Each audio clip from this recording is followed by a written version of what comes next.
¿Cómo será saber y tener, antes de que se me siente, es que lo estoy por invitarla a que abra la Biblia? Es una costumbre vieja. Todavía recuerdo cuando esos predicadores que nos sacudían el espíritu cuando éramos jovencitos, nos pedían que nos pusiéramos de pie para leer la palabra del Señor. Y me mueve todavía eso. Recuerdo de este hombre al que no le dábamos break. Íbamos a los campamentos anuales cada año en el sur del país, íbamos miles de jóvenes y les pedíamos, cuando la semana terminaba, nos preguntaban: ¿a quién quieren que traigamos a predicar? Y todos decíamos: por favor, a don Marcos Murillo, señor mayor que ya no tenía pelo, de mayor que era, pero tenía un amor por Dios, un fuego por Dios. Y uno de joven decía: pues eso es lo que yo necesito. Yo no necesito una persona que me venga a dar dulces. Necesito a alguien que me hable directo, con autoridad, con pasión. Y nos pedía: pónganse de pie, y nos poníamos de pie. Hoy en día la gente usa sombreros porque se ve cool, aún en la iglesia, pero me encanta todavía ver aquellas películas en donde la gente dice: vamos a orar, y los hombres se quitan el sombrero. Me encanta. No, esta no es mi prédica.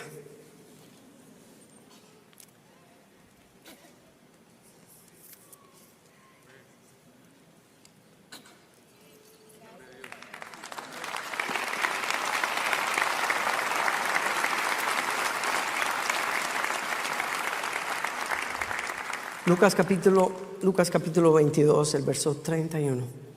Lucas capítulo 22, verso 31.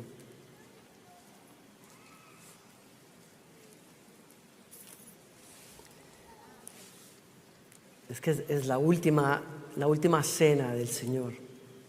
Lo que ha pasado aquí es tan intenso, tan intenso. Jesús se conmovió y les dijo a sus discípulos: ustedes no tienen idea cuánto yo he deseado comer esta cena con ustedes. No tienen idea. He contado los días. Y cuando celebraron la cena, les dio la sorpresa a sus discípulos. Se salió de su puesto y tomó agua y una toalla y les lavó los pies a todos los discípulos. Y ahí está Pedro, que se resiste y le dice: tú no me vas a lavar los pies a mí como si fueras un sirviente. Yo no te voy a permitir eso. Y Jesús le dice: ¿qué me dirías si te digo que si no te lavo los pies hoy, tú no vas a tener parte conmigo? Ay, Señor, entonces báñame. Y le dijo: Pedro, ¿por qué? Cierra la boca ya, déjame hacer lo que tengo que hacer. Ya tú estás limpio, déjame hacer lo que hay que hacer. Y se sentó, y lo que siguió, los tiró de la silla a todos. Les dijo: uno de ustedes me va a traicionar esta noche. Y sacudidos decían: Señor, ¿quién es? ¿Quién es? Dijo: el que come del pan de mi propio plato es Él. Y tomando un poco de pan, lo mojó y se lo dio a Judas. Y en ese momento Judas comió el pan, y dice la Escritura, y Satanás entró en Judas en ese momento. Lo poseyó completamente, y Jesús le dijo: lo que tienes que hacer, hazlo rápido. Es como si cuando uno lee esas cosas, uno se da cuenta: Satanás es fúrico, es violento, es sangriento, es un tirano. Hace cosas horribles en el mundo y en la vida de las personas, pero él no anda suelto. Tiene uno que le pone la cuerda. Dijo, lo que vas a hacer, hazlo pronto. Y los discípulos, en medio de ese ambiente, pelearon después. Dice la Escritura que peleaban para ver quién sería el que se sentaría y el más importante en el reino. Todo eso está pasando esa noche. Es como que mucha emoción, porque Jesús tiene que pararlos y decirles, ustedes no vieron lo que acaba de pasar. Ustedes dicen que yo soy el maestro de ustedes y lo soy. Sí, bien dicen porque lo soy, pero hace un momentito yo les lavé los pies a ustedes. Y el que de ustedes quiera ser líder va a tener que lavar los pies de los demás. Y les volcó la tortilla completamente. Y es en medio de todo eso que lees esto. Simón, Simón, Satanás ha pedido zarandear a cada uno de ustedes como si fueran trigo. Pero yo he rogado en oración por ti, Simón, para que tu fe no falle. De modo que cuando te arrepientas y vuelvas a mí, fortalezcas a tus hermanos. Y Pedro dijo, Señor, estoy dispuesto a ir a prisión contigo y aún a morir contigo. Jesús le respondió, Pedro, déjame decirte algo. Mañana por la mañana, antes de que cante el gallo, negarás 3 veces que me conoces. Tome su lugar, por favor.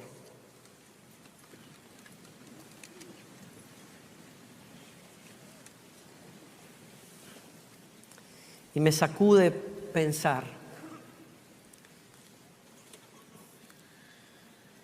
Me sacude el alma pensar cómo hay momentos vitales en la vida de los seres humanos donde lo mejor que nos podría pasar es tener a alguien que nos hable directo, la verdad.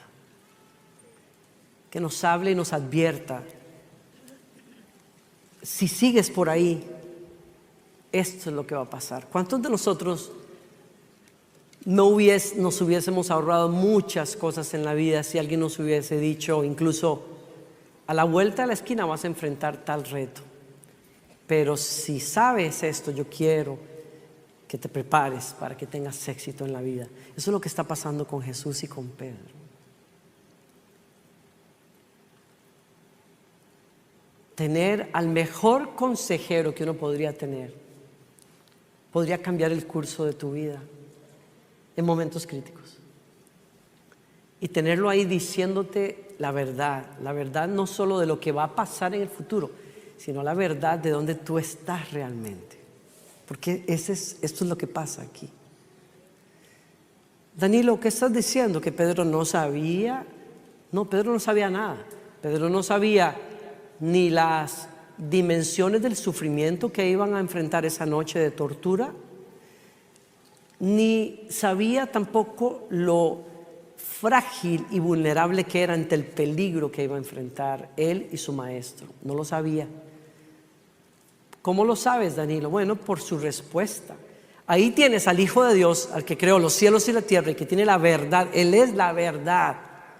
Él creó cielos y tierra, creó a Pedro, lo conoce, lo conoció antes de nacer, lo diseñó para ese día y tienes a Dios al frente tuyo diciéndote lo que va a pasar en tu futuro y cómo Él quiere que tengas éxito y te advierte y tú tener la cara dura de decir, perdón Pedro, la cara dura de decir, ay Señor, yo contigo voy hasta lo último. Y Jesús se le quedó mirando y me conmueve eso. Me conmueve. Porque hay alguien que tiene los ojos sobre nosotros, aun cuando estamos cerrados como un balín, como una canica, tercos como somos. Nos mira con amor y le dice a Pedro, miren, hay personas que creen que amar es retener la verdad. No se lo voy a decir porque se va a enojar y me ha costado tanto la amistad y ahora si yo le llego a decirle esto que necesita escuchar, voy a perder la amistad, mejor no le digo nada. Así somos la mayoría. Hay otros que no somos así, somos más confrontativos. Nos creemos que amar a las personas, incluyo yo, es decirles la verdad. Bueno, casi siempre. Decir la verdad, pero ¿qué pasa cuando nos creemos muy confrontativos? Que a veces nos falta el tono, el toque, la manera, más importante, el amor. Pero Pedro tiene al consejero de consejeros delante de él, porque tiene al que conoce la verdad, pero la dice como nadie más lo puede decir, con un amor tan grande. Y ese balance perfecto le da el nombre que él lleva: admirable consejero. Y ese es el consejero del que te estoy hablando hoy. Y ese es el consejero que quiere guiarte la vida. Ese es el que quiere que llegues a tu destino. ¿Y por qué Pedro lo tiene ahí y no lo puede ver? Y no puede recibir aquello. Bueno, porque está lleno de él mismo. Está lleno de arrogancia. Está lleno, como nos pasa a muchos de nosotros. Estamos llenos de nosotros, de muchas cosas, y decimos: yo quiero a Dios. Sí, pero lo queremos, pero cuando lo buscamos a Él, no estamos dispuestos a que Él nos confronte con la verdad acerca de nosotros mismos. Y cuando vamos incluso a un consejero, vamos para escuchar lo que queremos escuchar. Y cuando hablamos con alguien, con un amigo, acerca del problema que tengo en mi casa, yo quiero escuchar lo que mi amigo me va a decir, porque va a estar de acuerdo conmigo. Y yo sé que nadie va a decir que sí, pero nos pasa a todos. Solo andamos buscando un oído que tenga empatía con nosotros, aunque estemos bien equivocados. No podemos ver la verdad muchas veces, y por eso necesitamos a Jesús, cuyo nombre es el admirable consejero. Les dije la semana pasada que el nombre de Dios, ese nombre de Jesucristo, el Salvador, que está en el libro de Isaías capítulo 9, verso 6, el nombre de Dios contiene dos cosas importantes. Uno es, define la esencia de quién es Él, por un lado, y por otro lado, una bendición con la que Él nos quiere alcanzar. Y hoy estoy hablándole a usted del consejero admirable, porque Él es la sabiduría misma de Dios. Pero Él quiere guiarte y darte esa sabiduría a ti para que tengas una mejor vida y llegues a tu destino. ¿Por qué Pedro no pudo sacar provecho de esa sabiduría? ¿Y por qué a veces nosotros tampoco? Porque no solamente necesitamos la sabiduría presente, el buen consejo, sino que necesitamos la actitud para ser guiados por ese consejo. Yo no solamente necesito un guía, necesito dejarme guiar. Y ese es el reto que tenemos, y la invitación más bien que yo les hago hoy a cada uno de ustedes. Y me la hago a mí mismo. Como dice la Escritura: confía en el Señor con todo tu corazón. No dependas de tu propio entendimiento. Busca su voluntad en todo lo que hagas, y Él te mostrará cuál camino tomar. No te dejes impresionar por tu propia sabiduría. En cambio, teme al Señor y aléjate del mal. Y me resuena esa escritura en la Biblia que dice que si yo quiero que me vaya bien en la vida, el principio de principios de sabiduría es: respeta a Dios primero que nada. Porque el respeto a Dios es el inicio de la sabiduría. Punto. Si tú tienes un amor reverente hacia Dios, vas a acatar lo que Él diga, aunque te cueste.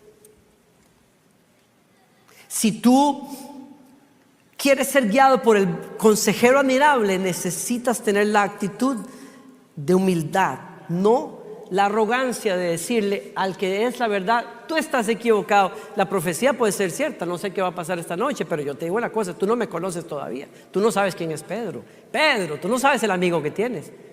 Que traten de agarrarme a esos soldados para que vean cómo van a quedar. Y bueno, ese fue el único que sacó una espada y le cortó la oreja a Malco. Es cierto, el tipo era, los colombianos dicen berraco. Estoy casado con una colombiana, ¿qué quieren? Berraco. El tipo era de armas tomar. Sí, pero al final cuando Jesús dice, ¿saben qué? Vinieron por mí, aquí estoy. A ellos déjenlos. Pedro no se quedó con él. Pedro no fue que se puso, no, Señor, yo te dije, yo cumplo, yo soy un hombre de mi palabra, aquí estoy, Señor, ¿qué es eso? No, el tipo salió corriendo. Y hubo solo 2 personas que lo siguieron en el proceso de tortura. Juan, porque era conocido del sumo sacerdote y le dieron permiso para entrar a ver el juicio de Jesús, ese juicio infame. Y Pedro, a quien Juan invitó. Y ustedes saben lo que pasó después. Fue un desastre. Salieron a relucir la abuela y la mamá y la tía de Pedro cuando dijo, yo por amor a, yo no lo conozco.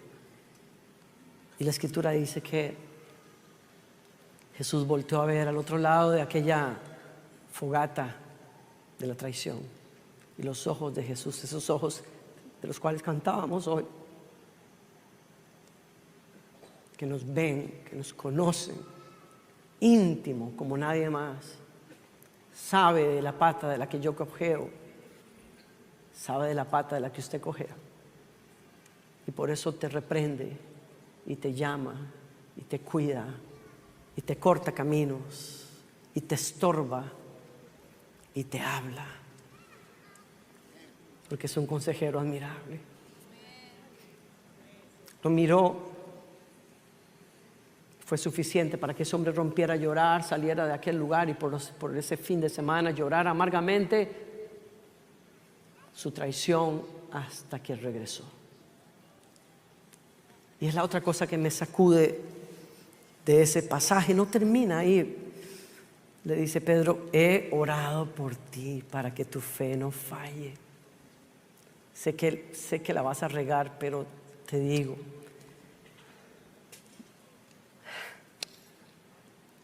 I got this.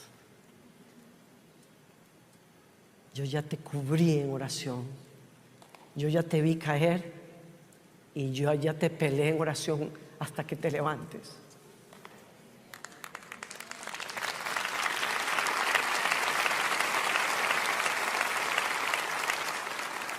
Si uno quiere el consejo de Dios, uno necesita tener la humildad de reconocer que necesita ese consejo.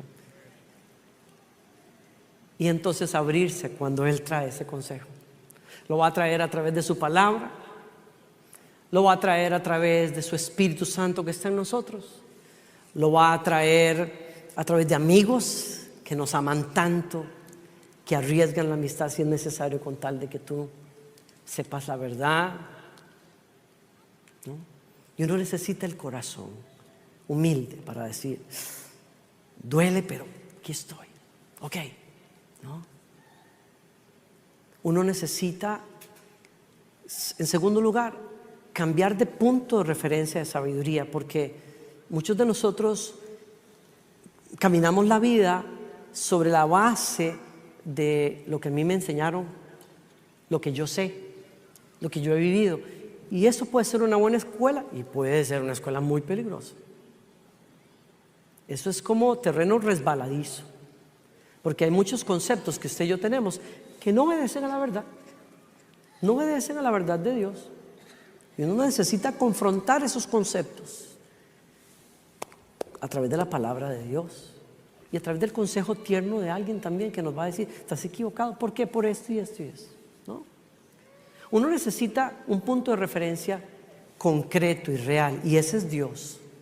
Y esa es tu relación con Dios, mi relación con Dios. Ese punto que no cambia con sentimientos y cosas, que es concreto, puntual, es la sabiduría que Él expresa en cómo Él trató a su pueblo De ahí yo aprendo, ¿no? Mi punto de referencia es vital para llegar a donde tengo que llegar.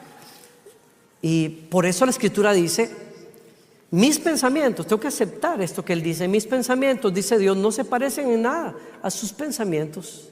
Y mis caminos están muy por encima de lo que pudieran imaginarse. Pues así como los cielos están más altos que la tierra, y así mis caminos están más altos que sus caminos, y mis pensamientos más altos que sus pensamientos. Aceptar este hecho es difícil, porque todos nosotros queremos controlar a Dios. Los que hemos estudiado la Biblia y estudiamos teología, queremos llegar a decir, Dios es aquí, Dios es allá, y Dios aquí, yo sé porque yo sé, y porque yo tengo este título, y porque yo fui, y porque fulanito me enseñó y tal. Pero Dios dice, a mí tú no me vas a meter en tu caja, porque hasta a ti mismo te puedo dejar mudo. Y lo hizo con los sabios, y lo hizo con el Sanedrín, y lo hizo con los fariseos, y lo hizo con el pueblo de Israel, que sabía que era el pueblo de la promesa del Mesías, pero cuando lo tuvieron entre ellos, no lo vieron y lo mataron. ¿Me doy a entender? Si tu punto de referencia no es Dios y la verdad de Dios, entonces vas a usar un punto de referencia equivocado. Y hay que aceptar, vuelvo a decir, que necesito los pensamientos de Dios en mi vida, el punto de referencia correcto. Yo soy súper despistado, ustedes me han escuchado hablar de eso. Súper despistado. O sea, yo puedo perderme en cualquier parte.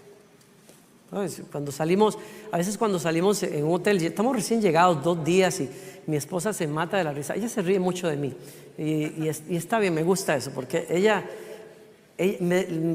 se mata de la risa cuando ve que salimos de la habitación del hotel y yo agarro para la de derecha cuando el ascensor está a la izquierda.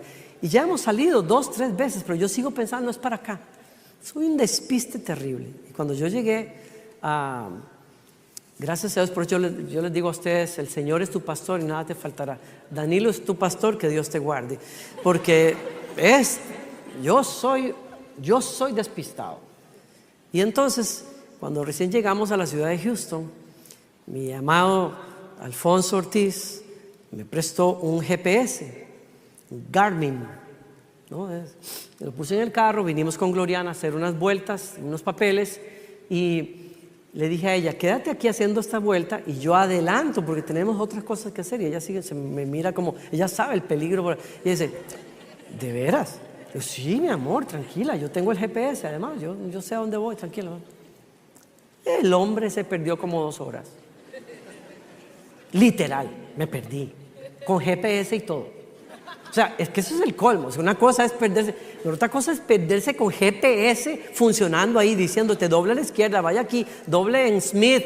Y eso es otro nivel de despiste. Ese es otro nivel, ¿no? Y claro, yo voy al lugar, llegué bien al lugar, pero cuando ya tenía que regresar a recogerla a ella, me perdí. Y yo voy sobre un puente aquí en Houston, voy sobre un puente, una autopista, cerca del centro, y la cosa va bien, ¿no? Va diciendo, siga derecho, siga derecho, siga derecho. Ok, todo está bien, voy bien, ¿no? Pero de pronto dice, doble a la izquierda. Y yo estoy en un puente. Yo, ¿cómo que doble a la izquierda? Y entonces al momento dice, recalculando, ¿no? Y tenía aparte un acento así como argentino, entonces recalculando. Y yo, espérate, y ahora en 25, no sé qué, doble a la derecha yo. Y vuelve otra vez, recalculando yo. Pero, ay Dios mío, ¿qué está pasando aquí? Y tome ahora una derecha en la calle no sé qué. Y otra vez, recalculando. O sea, yo juré que iba a decir recalculando, retarado. Yo dije, ahorita esa mujer me va a faltar el respeto ya. Tuve que bajarme en la primera salida que encontré, me bajé y estoy debajo de un puente en un lugar solitario ahí en no sé dónde. Y ahí sonó el teléfono, me entró la llamada de Gloriana. ¿Dónde estás? Le digo, ni yo sé. Ni sé dónde estoy. Dice, pero no llevaste un GPS, sí, pero no sirve. No, cuando ya logré resolver el lío, Claro, la antena estaba guardada. Él estaba haciendo algo aleatorio. No me estaba guiando realmente porque mi punto de referencia estaba... Y ese es un punto importante. El mundo nos trajo con la antena rota, con el compás moral deshecho, con compromisos que la moda y la sociedad hace. Y eso es lo que traemos. Y decimos, yo quiero a Dios, pero cuando Dios habla, decimos, ay no, eso es como muy anticuado. No, eso como que... Pero Dios dice, la sabiduría de Dios dice, mis caminos son muy diferentes a los de ustedes, mucho más altos. Si quieren sabiduría, búsquenla en alguien que piensa muy diferente a ustedes. Porque una cosa es conocer las obras de Dios, y todos estamos buscando muchas veces las obras de Dios. Pero otra cosa es conocer cómo Él actúa. Una cosa es conocer las cosas que Él hace, otra cosa es conocer cómo es que Él piensa. Una cosa es conocer que Él puede resucitar muertos y partir mares en dos y hacer milagros en tu vida, y todos queremos verlo. Pero otra cosa es conocer al hombre, al ser, al Dios detrás de esos milagros. Y por eso la Escritura dice algo que nunca olvidaré. La primera vez que lo leí me sacudió. A Moisés le dio a conocer sus caminos y a los hijos de Israel sus obras. O sea, la relación de Dios con Israel fue muy distinta a la relación de Dios con Moisés. A Moisés le reveló que sus caminos, o sea, cómo Él actúa. Pero a Israel sus obras. ¿Y quién fue el que falló al final? Los que vieron las obras, los que vieron los milagros, los que comieron el pan, los que vieron la piedra que les dio agua. Así, wow, Señor, tú eres el Dios verdadero. Sí, pero a la media cuadra ya estaban negándolo otra vez. Pero otro fue diferente, porque él dijo, no, Señor. En una montaña le dijo, Señor, yo he visto tus obras, muéstrame al hombre detrás, muéstrame el corazón, yo quiero ver tu rostro. ¿Cómo es que tú piensas? ¿Cómo es que a ti te gusta actuar? Esa es la gente que lo conoce. Dice otra versión, tome nota, dio a conocer su carácter a Moisés y sus obras al pueblo de Israel. Yo necesito conocer el carácter. Yo necesito conocer la forma de pensar. Les doy un ejemplo acá, y por eso es importante la sabiduría de Dios, ¿no? Tuve que reflexionar un poquito acerca de José, el esposo de María, el padrastro de Jesús, porque a él le tocó una difícil. No estamos en Navidad como para hablar de eso, pero vale la pena. ¿Por qué? Porque al tipo lo meten en una relación difícil. Se casa con María para protegerla a ella, proteger al bebé. Y entonces cuando van a hacer el bebé es cuando ellos están de camino a Belén, porque el censo del César. ¿Qué tiene que ver César por un deseo que le salió de que él quería saber cuánta gente había en su reino, seguro para ver cuánto ejército? Yo no sé. ¿Qué tiene que ver César con los planes de Dios? ¿Por qué Dios somete a José a tener que irse a Belén en el último mes de María, cuando sabía que su hijo iba a nacer en ese mes? O sea, ¿por qué pasa eso? ¿No? Y viene el parto de María y no hay dónde ponerla, y entonces tiene al bebé en el establo y lo ponen ¿en qué? En un pesebre. O sea, no puede tener un poquito más de cuidado, ¿no? O sea, tú sabes, los cristianos decimos hoy, no, usted es un hijo del rey, usted merece lo mejor, gloria a Dios, que lo reciban con alfombra. Y esa es la forma natural de los seres humanos de pensar, no, los hijos de Dios merecemos lo mejor y bla, bla, bla. Pero cuando Dios tuvo a su hijo, el mero, lo tienen que poner en un pesebre donde comen los animales. O sea, explícame eso. ¿Cómo se come eso? No, que Jesús hizo eso para que nosotros no tengamos.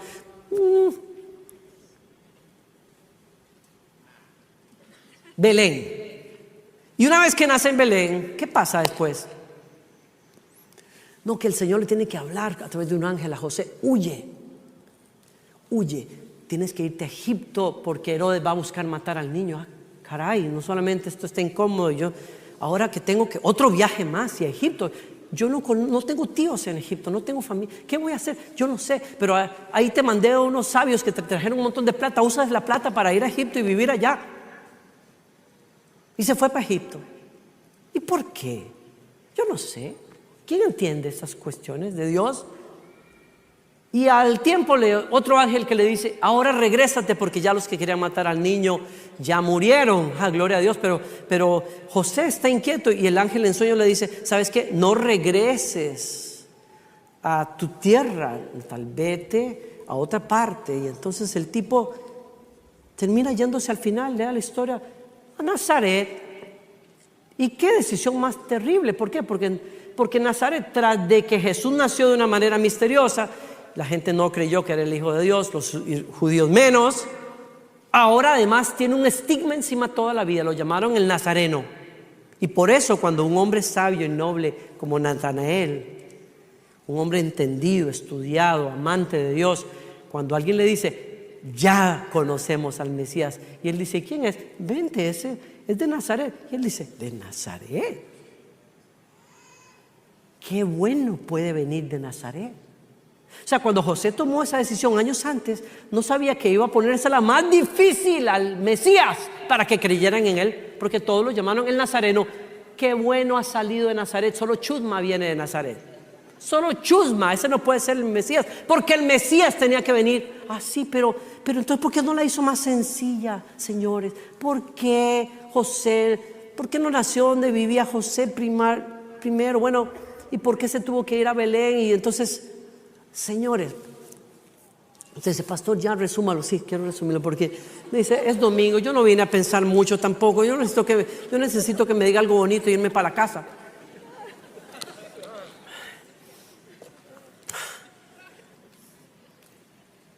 ...700 o no sé cuántos años antes se había dicho que así como el rey de los reyes, el rey de la época de oro, había nacido en Belén, el Mesías nacería en Belén. Y por eso Dios movió a través de un edicto que no tiene nada que ver, de un tipo que ni conoce a Dios, incomodó a su propia sierva y a su siervo para que naciera donde los profetas habían dicho, en Belén.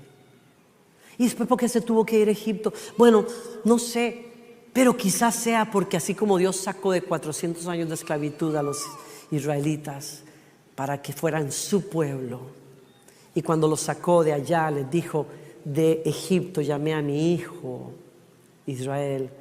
Esa iba a ser una señal para confirmar que cuando el Mesías viniera, una de las señales iba a ser que sería migrante en Egipto y de Egipto lo traería de regreso a su tierra.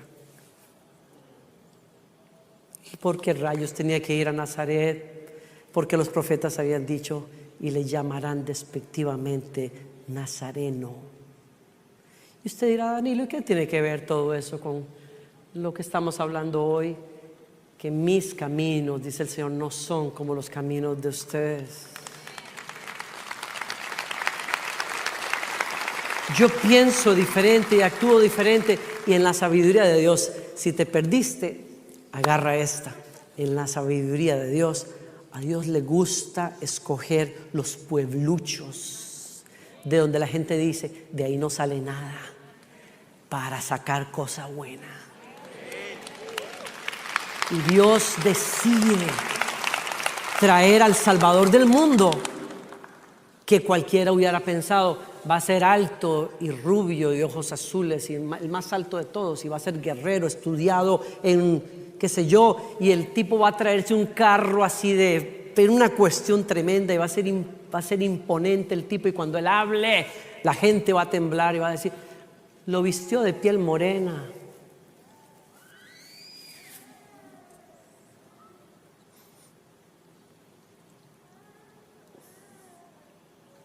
Y al Rey del Universo lo vistió como mendigo para que los sabios que creen que saben se quedaran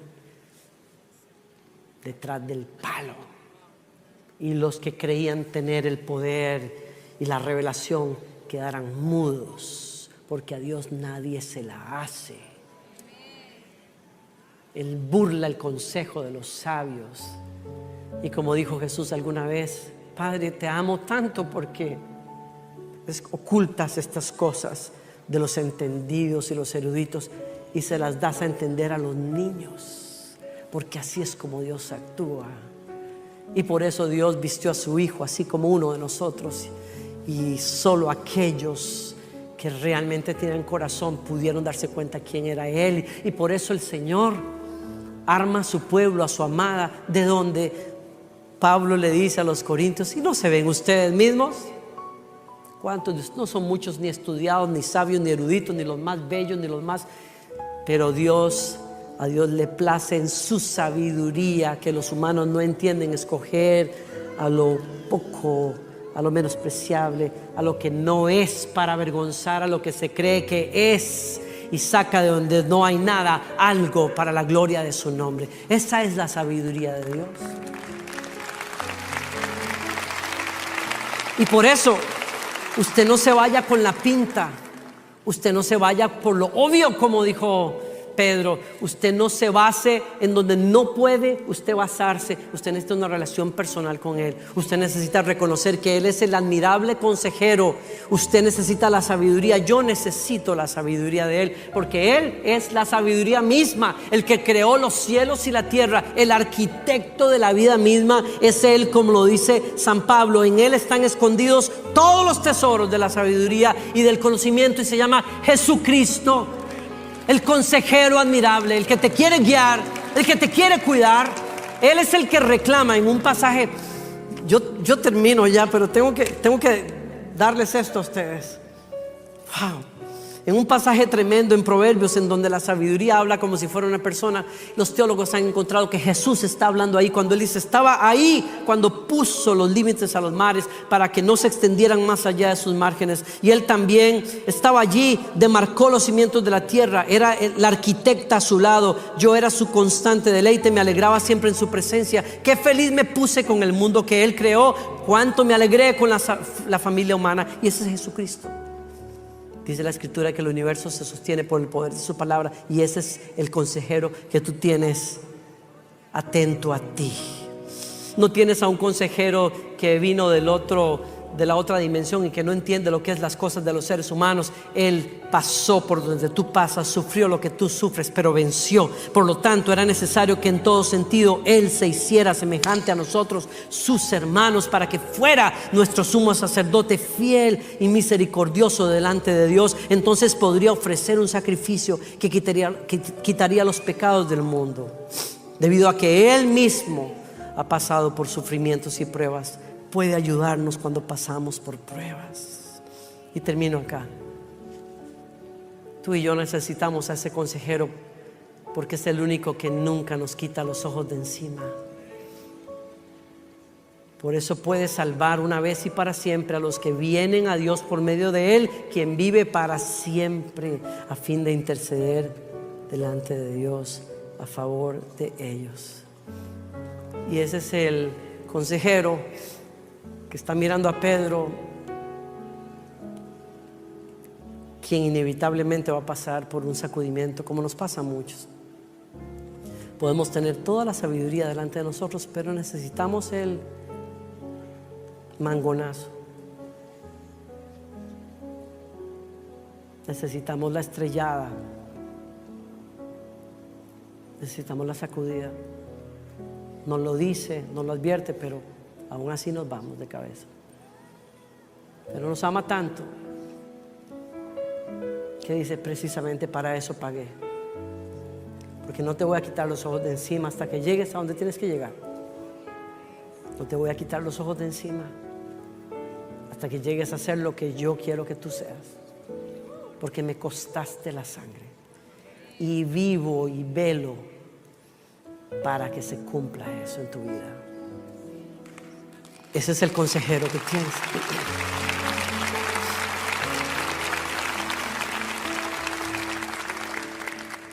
No.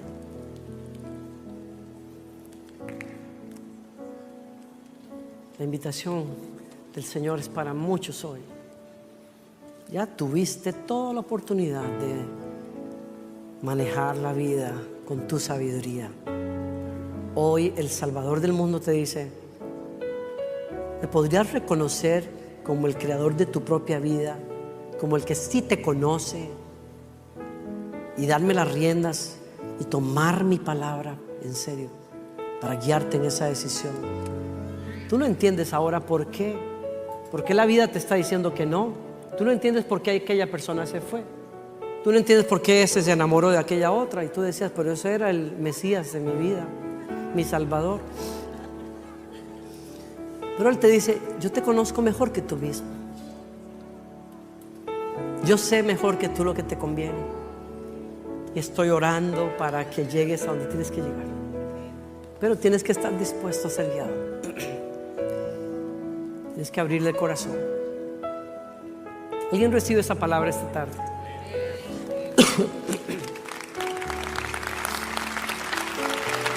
Donde estés, acompáñame, cierra tus ojos. Terminemos este momento rindiéndonos a Dios. Y si puedes reconocer que Dios te está hablando y te trajo aquí para cambiar el rumbo de la vida, le darías al Señor ese lugar. Lo honrarías diciéndole, Señor, tienes razón, ese soy yo. Yo quiero un cambio de vida. Yo quiero que tú seas mi Dios, mi Salvador. Quiero hacer una oración en este momento que a muchos les va a cambiar la vida literalmente, como me la cambió a mí. Es la oración de entrega a Jesucristo. ¿Cuántos aquí quieren levantarse de su silla y con humildad decir, pastor, yo necesito a Jesucristo como el consejero, como el dueño de mi vida? Donde quiera que estés, te invito a que te pongas de pie y que te quiero guiar en esta oración. Esto va a ser un antes y un después en tu vida. 2022 va a ser un año diferente en tu vida, porque indistintamente de lo que pase en el mundo, tu vida va a cambiar rotundamente.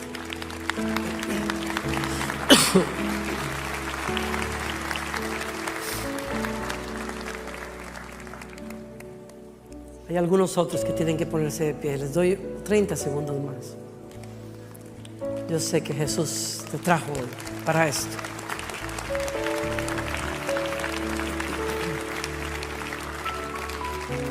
¿Por qué no les damos ese aplauso fuerte a ellos? Claro.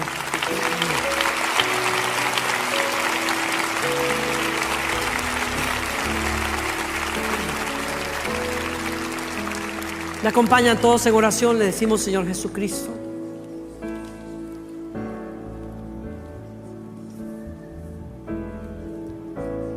yo no voy a pelear más contigo, Señor. Yo me rindo aquí.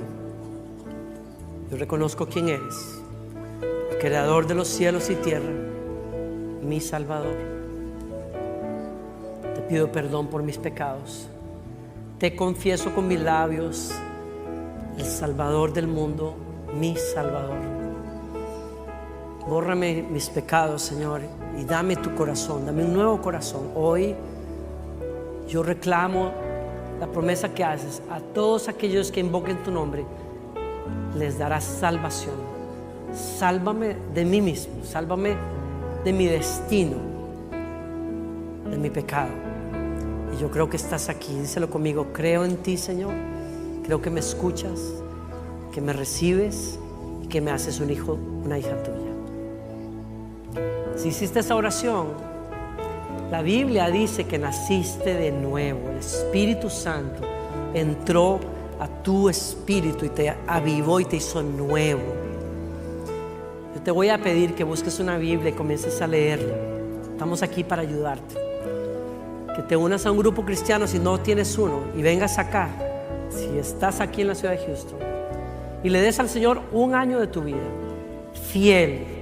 Le des la prioridad al Señor. Si lo haces, como dice el pastor Joel, tu vida no va a ser la misma. Marca esta fecha de hoy. Al final vamos a estar algunos pastores aquí en el lobby de la iglesia, en un salón que se llama Nuevos Comienzos. Quisiera pedirte, danos 15 minutos, queremos regalarte algo. Dale un aplauso a estas personas nuevamente.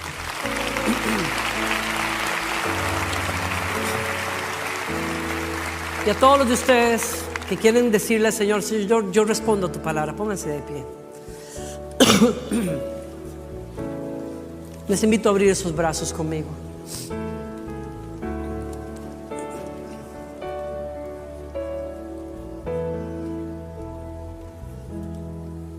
Yo decido confiar en ti, Señor, en decisiones donde no he dado, Señor, en lugares donde yo no sé por dónde ir, en lugares donde yo creía que sabía.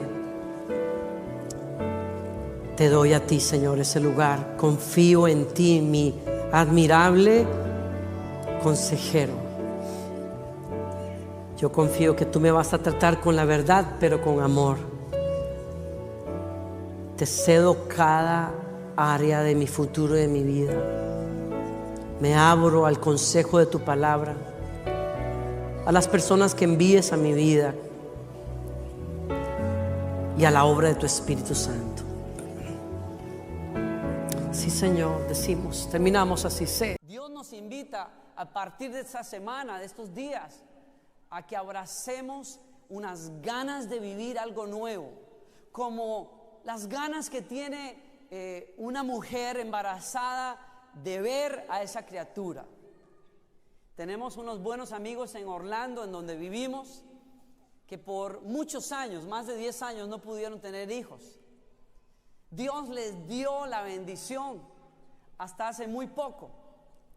Y recuerdo que durante una reunión de oración, mientras estábamos allí cada uno orando, volteé a ver a Silvia, nuestra amiga, y yo la miraba a ella tocándose su barriga, y mientras oraba y lágrimas corrían por sus mejillas, ella me impresionó tremendamente y me hizo pensar en la expectativa que Silvia tenía por verle ya la cara a Andresito. Somos los padrinos de Andrés, por cierto.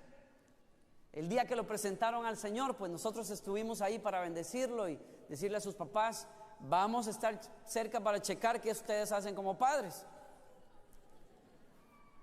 Bueno, esa es la intención, por lo menos. Y entonces vi a Silvia y me sobrecogió un sentimiento de asombro y de maravilla, y el Señor le habló a mi corazón y me dijo: una mujer embarazada puede ver estos meses como una carga, como una incomodidad, o puede ver estos meses con una expectativa creciente de que hay algo nuevo que se está cocinando adentro de ella, y que uno de estos días le va a ver finalmente esa carita y lo va a besar y le va a poner nombre, y ese niño se va a convertir en una nueva etapa para la vida de ella y de su esposo. Y el Señor me dijo: cada vez que tú enfrentes un nuevo día, un nuevo año, tienes que armarte del sentimiento de expectativa que tiene Silvia.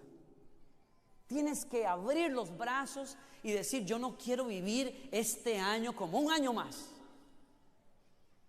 Convencido de esto, yo te quiero invitar a abrir el corazón y acercarte a la Escritura para mirar una actitud de corazón con la que Dios te invita a vivir este año. ¿Qué te parece? El pasaje es primera de San Juan, el capítulo 21. Es de hecho el capítulo que cierra ese evangelio que les tengo que confesar, es uno de mis favoritos. De hecho, es mi favorito, no es uno. Es mi evangelio favorito.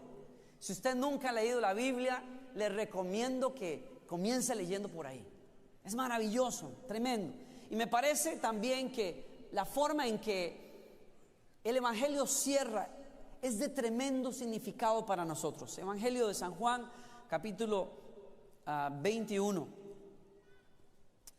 Antes de que usted lea, cuando ya lo haya encontrado, míreme para acá un momento y escuche bien lo que le voy a decir. Mire, podría usted leer esto y disfrutar mucho lo que está a punto de pasar, pero usted necesita entender qué pasó antes de este relato tan maravilloso. Jesús y sus discípulos estaban en la mesa. La cena había sido servida, la Pascua estaba en proceso. Jesús le dijo a sus discípulos: cuánto he deseado yo estar con ustedes en esta cena. Ustedes son mis amigos íntimos. Deseaba estar con ustedes. Y una vez que se sirvieron las cosas en medio de la cena, el Señor le dijo a sus discípulos: esta noche, todos ustedes que me quieren tanto, todos ustedes que son el motivo por el cual estamos acá. Todos ustedes se van a ir. Todos ustedes van a salir corriendo para salvar el pellejo. Y me van a dejar solo a mí. Se sorprendieron, discutieron, se codearon y comenzaron a mirarse unos a los otros a ver cuál tenía cara de malo y de traidor. Y entonces saltó Pedro. ¿Cuántos de ustedes han estado suficientemente familiarizados con las historias del Nuevo Testamento como para saber que Pedro siempre metía las patas? A él le gustaba siempre salir adelante y decir cosas que después tenía que decir por qué lo dije. No dudo de la sinceridad de Pedro, eso sí. Ahí me estará escuchando allá arriba y espero que interpretar bien lo que este hombre hizo, pero saltó de la silla y dijo: Señor, yo no sé lo que todos estos sinvergüenzas vayan a hacer hoy esta noche, pero yo no. Yo muero con las botas puestas, Señor. El que te quiera tocar a ti primero pasará por mi cadáver. ¿En serio, Pedro? Le dijo Jesús, ¿en serio? Sí, Señor, claro que sí, si yo soy tu discípulo. Yo fui el que dije que tú eras el Hijo de Dios y todo eso, ¿no te acuerdas? Sí. Pues Pedrito, esta misma noche, antes de que el gallo termine de cantar, tú me habrás negado varias veces, por cierto, hasta sacando a relucir a tu familia. Yo, Señor, jamás, yo no te podría negar, yo te amo con todo el corazón, a donde tú vayas yo voy a estar. Terminaron la cena, se fueron al Getsemaní. Jesús ora, agoniza en oración. Los traidores llegan encabezados por Judas y los discípulos huyen despavoridos. Antes de que todos salieran por allí, Pedro se lanza a defender al Señor. Tengo que darle crédito a Pedro.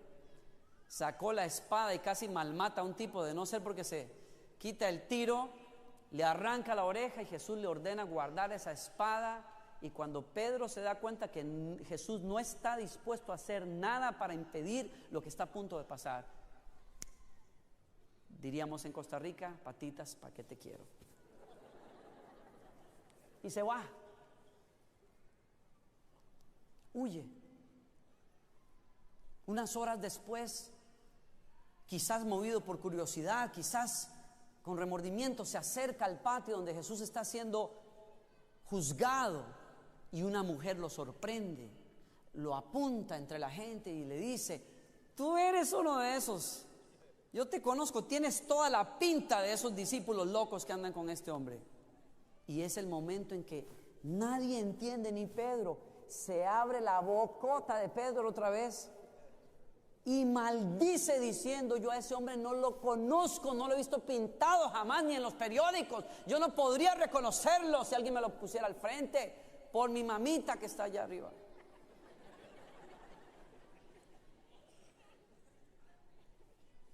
Y no solamente fue una vez, pocos minutos después otra vez es confrontado, y la tercera vez con juramentos y maldiciones. Pedro dice: yo a ese hombre no lo conozco. Y el gallo canta. Y Jesús lo mira al otro lado del patio. Y el alma de Pedro se hace añicos y pedazos. Sale corriendo y llora amargamente. Nadie puede imaginar lo que este hombre haya pasado esa madrugada y los días siguientes. La vergüenza fue tan grande que no se relata siquiera que Pedro haya estado cerca de esa cruz cuando su maestro murió. No puedo siquiera acercarme a imaginar el dolor que ese hombre haya sentido. La pregunta que yo me hago es: ¿cómo una persona que cree sinceramente amar a Jesús, cómo alguien puede negarlo de manera tan explícita y vergonzosa? Es que no sé si a usted lo pone a pensar, pero a mí me inquieta grandemente lo que le pasó a Pedro, porque pareciera ser que en su mente él está convencido de su compromiso hacia Jesús, pero su boca y sus hechos dijeron lo contrario. Me hace pensar a mí seriamente en mi compromiso, Y me hace pensar también qué es lo que a Pedro le pasó y qué le faltó a Pedro para poder hacerle frente a esa tentación con la valentía con la que él tenía que hacerle frente. ¿Qué fue lo que le faltó? ¿Qué perdió Pedro? ¿Cómo puede ser después de 3 años y medio de estar con el Señor, de haber visto los milagros, de haber caminado sobre las aguas, de ver a Lázaro salir de la tumba? ¿Cómo puede ser que haya escuchado las enseñanzas más maravillosas que una persona pueda escuchar? Al punto de decirle a Jesús: Señor, ¿a dónde iremos si solo tú tienes palabras de vida eterna? Este hombre estaba convencido de que Jesús era el Hijo de Dios. También estaba convencido hasta esa noche de que lo amaba. Pero había un proceso secreto tomando lugar en el corazón de este hombre, que a lo largo de esos últimos meses había madurado al punto de llevarlo a echar atrás en el momento en que tenía que ofrecer su vida por su maestro. ¿Qué le faltó a Pedro? ¿Qué se pierde en el camino que nunca debería de perderse? Yo recuerdo nuestros primeros días de cristianos. Abrieron una obra cerca de mi casa. Yo tenía quizás 12, 13 años. 4 años antes, a los 9, me habían hablado de Jesús. Había visitado una iglesia.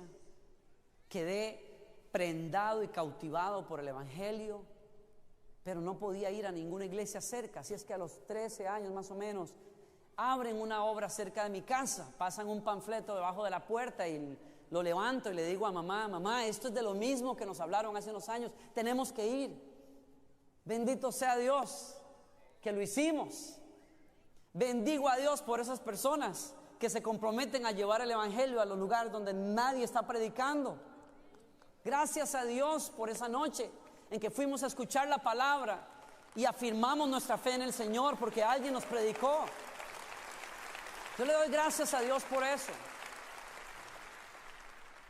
Nos dieron la oportunidad y le voy a decir sinceramente, mi vida dio vuelta, la vida de mi familia completamente se redireccionó de la destrucción hacia la que íbamos, hacia otra cosa. Íbamos todas las noches, de domingo a domingo, durante años y años. No era un lugar cómodo como este, con butacas preciosas y luces y aire acondicionado, no. Era piso de tierra con unos pocos bombillos colgados por ahí de sus cables y unos postes y una plataforma rústica de madera con 2 misioneros que no hablaban bien el español. ¿Qué va a hacer la orquesta y la dirección de Cualo? Era simplemente un misionero ahí con un acordeón. Pero amábamos aquello. Yo me puedo acordar que con mi mamá íbamos agarrados de la mano corriendo a las 7 de la noche para no llegar tarde, porque como buenos gringos eran puntuales. Y entonces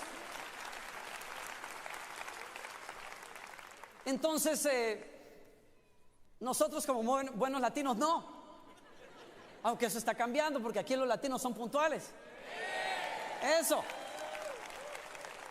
Y entonces íbamos corriendo por allá y llevábamos a mamá a veces que llegaba jadeando a la campaña, como le decíamos, porque no queríamos perdernos ni siquiera una canción. Escuchábamos la prédica, todo lo anotábamos. Yo llevaba mi Nuevo Testamento. De hecho, pasé muchas veces a aceptar a Cristo porque nos regalaban Nuevos Testamentos cada vez que pasábamos adelante. Hasta que el misionero me la pilló, y entonces unos meses después que me vio pasar otra vez, dijo: no, señores, espérense un momentito, anoten esta fecha y no me pasen más adelante. Pero yo leía todos los días la Biblia, oraba. Esos años fueron maravillosos, no los voy a olvidar jamás. Pasé mi adolescencia en la iglesia y recuerdo que unos años después el pastor Raúl nos avisó de que iba a suspender unas reuniones porque era demasiado, y nos dijo: yo quiero que ustedes tengan vida familiar y que no tengan que venir aquí a la campaña todas las noches. Casi lo linchamos al pastor Raúl. Hubo un motín en su oficina de varios de nosotros que casi llorando le dijimos: pastor, vamos a llorar primero, pero después no vamos a llorar si usted no nos hace caso. ¿Cómo usted nos va a robar a nosotros del privilegio de venir a escuchar la palabra de Dios si esto nos está cambiando la vida a nosotros? No nos haga eso, por favor. No nos importa si tenemos que estar de pie, no hay banca, si llueve traemos sombrilla y ahí estamos parados cantando, escuchando la prédica que gracias a Dios era corta. No nos importa eso, pero no nos quite esto. Me iba de campamento con los jóvenes, pasamos las noches enteras orando y llorando en un salón, pidiéndole a Dios: háblanos, revélate a nosotros, úsanos, llénanos de tu fuego para alcanzar a las otras personas. Qué días, Dios mío, qué años. ¿Se acuerda usted de eso?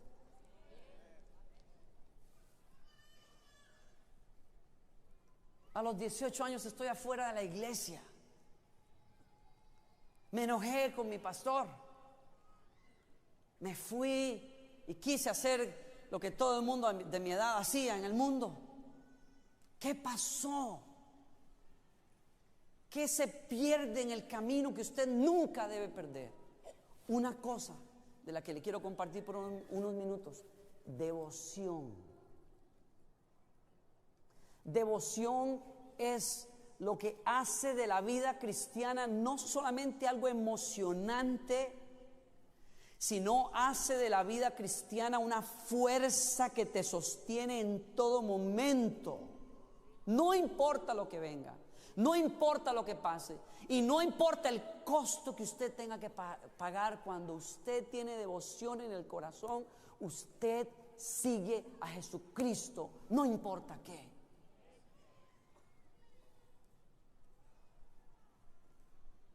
Pedro no se dio cuenta, pero ese fuego de devoción por Jesucristo no estaba esa noche. Y si no está, vida cristiana es simplemente otra religión. ¿Qué es devoción? Si a usted le gusta tomar nota, tome nota, porque es importantísimo. Devoción tiene que ver con la prontitud con que se está dispuesto a dar culto a Dios y hacer su santa voluntad.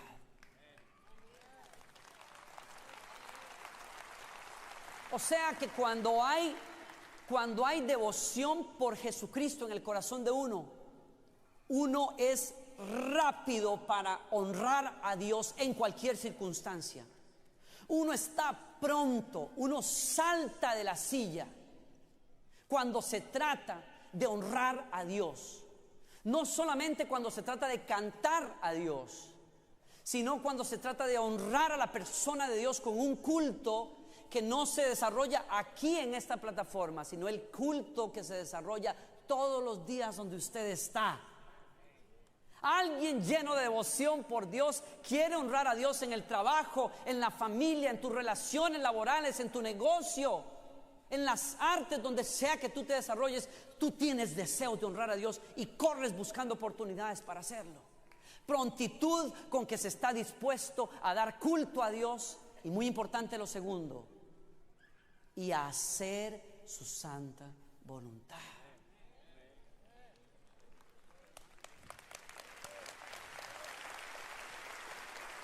Óigame, que usted tenga devoción para vivir esta vida, porque esta vida no se puede vivir de otra manera. Cuando usted tiene devoción, no hay que estarle pidiendo 2 y 3 veces que venga al ensayo para que usted se prepare para su clase o para el coro. Usted viene antes. Usted está molestando probablemente a la oficina de la iglesia diciendo: ¿cuándo era el ensayo? Y vuelve a llamar 15 minutos después: es que no quiero llegar tarde. ¿Cuándo es el ensayo otra vez? Yo quiero serle fiel a Dios en lo que Dios ha puesto en mis manos. Yo no voy de mala gana a ayudar en lo que la iglesia o la comunidad necesita. Yo tengo ganas de hacer la voluntad de Dios. Yo he decidido hacer la voluntad de Dios. Díganme lo que es. Así se lo dijimos a nuestro pastor algunas ocasiones: pastor, díganos cómo es que uno honra a Dios, porque no sabíamos. Perdone que nos ponga de ejemplo, pero puedo recordar eso porque Esos días cambiaron mi vida. Devoción tiene que ver con ser pronto para darle culto a Dios y hacer su santa voluntad. Una acepción más de la palabra importante para usted que toma nota: práctica piadosa no obligatoria. Muy importante. Apunta al hecho de que cuando uno tiene devoción, uno no es movido por la obligación, ni es movido por la manipulación de otra persona, ni por el compromiso, sino que nace de tu corazón practicar cosas que alimentan tu devoción a Dios. O sea, la devoción, para que sea devoción, se expresa en una consistencia diaria. Haces ciertas cosas que te mantienen en ese lugar en donde eres pronto para hacer la voluntad de Dios. ¿Te acuerdas cómo orabas consistentemente? ¿Te acuerdas cómo leías la Biblia con regularidad? ¿Te acuerdas cómo ibas a la congregación, a la iglesia? Te estoy dando algunos tips para que puedas tomar nota de cuando hay síntomas en tu vida de que la devoción está disminuyendo.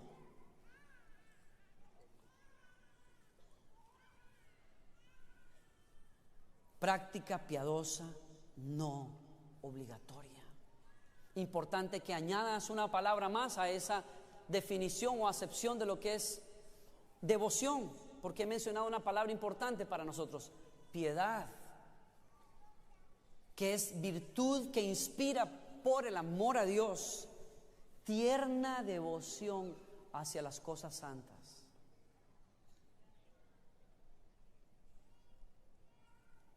Y por el amor al prójimo, actos de compasión y amor. Práctica piadosa. Piadoso tiene que ver con una virtud que se alimenta en el corazón y que te ayuda, por amor a Dios, a tener un afecto, un apego, un cuidado, un cariño por las cosas de Dios. Y en cuanto a los seres humanos, un afecto y un amor profundo que se expresa en compasión hacia las demás personas. Estamos diciendo aquí, Pedro había perdido su devoción hacia Jesús. Y el pasaje que estoy por leerte, y en el cual quiero que meditemos en estos minutos,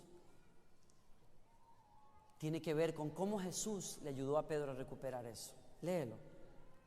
Después de esto, Jesús se manifestó otra vez a sus discípulos junto al mar de Tiberias, y se manifestó de esta manera. Estaban juntos Simón, Pedro, Tomás, llamado el Dídimo, Natanael de Caná de Galilea, los hijos de Zebedeo y otros dos de sus discípulos. Simón Pedro les dijo: voy a pescar. Noten ustedes una cosa aquí importante. Han pasado varios días después de que Jesús resucitó. Curiosamente, Pedro está queriendo volver a hacer aquel oficio del que Jesús le dijo que nunca iba a regresar. ¿Lo recuerda? ¿No ha notado usted que cuando falta devoción dan ganas de volver a donde antes uno estaba, aunque no valga un 5 ese lugar? Voy a pescar. Lo peor es que cuando hay personas que pierden la devoción, también quieren llevarse a otros con ellos. Y los discípulos mirando y diciendo: pero qué raro, si Jesús nos había dicho que no sé qué, que no sé qué cuánto, que ya no íbamos a pescar, que éramos pescadores de hombres. Pero bueno, si Simón, que es dice que va a pescar, pues nos dan ganas a nosotros también. Y se fueron a pescar. Segunda cosa que quiero que usted anote por ahí, curioso: y aquella noche no pescaron nada. Déjeme decirle una cosa. Una vez que usted se encuentra con la maravilla de quién es Jesús, no hay cosa que usted haya probado en el pasado que sepa igual. No hay placer en el mundo que te vuelva a satisfacer igual. Porque cuando Jesús llega a la vida de nosotros, nos arruina para el pasado. Y es una buena noticia para usted, porque no hay nada bueno en el pasado para usted.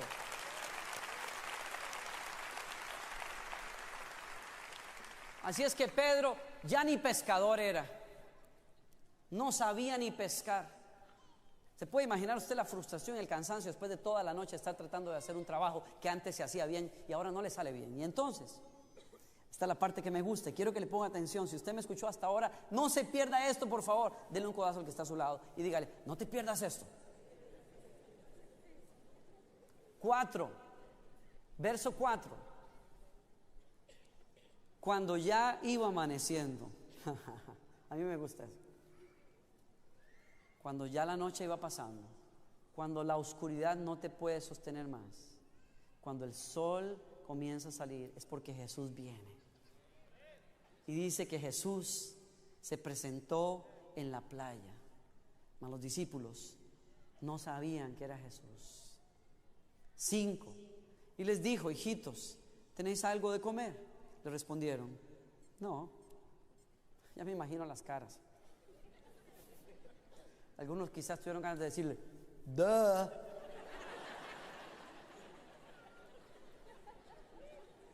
Estaban con unas caras de aburrimiento y estaban haciendo lazos así con las redes.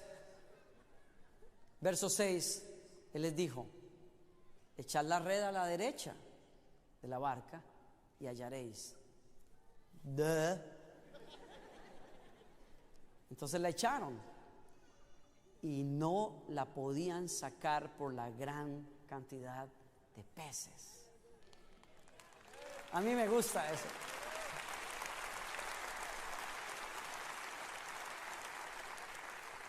Si conoces a Jesús, no trates de buscar vida donde no la hay. La vida se encuentra en Jesús. El que te provee es Jesucristo. El que te da paz es Jesucristo. El que te levanta es Jesucristo.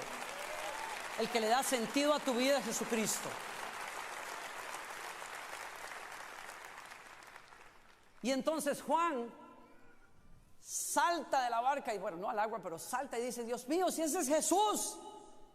Y alguien le dijo, pero ¿cómo tú sabes? ¿No te acuerdas que hace 3 años y medio cuando Jesús nos llamó y éramos pescadores? Esto fue lo que pasó también. Ese es Jesús. Solo Jesús le puede dar sentido a la vida de un pescador miserable como éramos nosotros.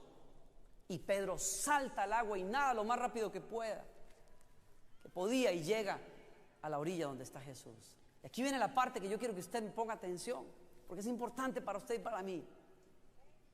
Lo que va a suceder ahorita es trascendental en la vida de Pedro y lo es en la suya y en la mía.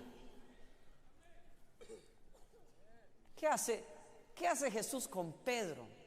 Yo me he puesto en los zapatos del jefe. Y yo les digo una cosa, gracias a Dios que yo no era Jesús. En ese momento yo hubiera contado los segundos y los minutos diciendo que se acerque más, que se me acerque más. Es que ya puedo saborear. Es más, me voy a traer un chipote chillón para...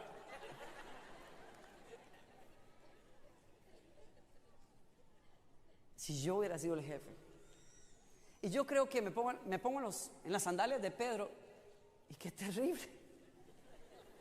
Yo sé lo que es estar en esas sandalias. Yo sé cuando uno siente que no dio la talla y uno llega con el jefe así como que hablándole suavecito y mirando a la agenda y esto es lo que tenemos para hoy y uno esperando así haciéndose así, esperando Pedro se acerca y ¿qué cree usted que hace Pedro y que hacen los discípulos? Mira hacia el piso.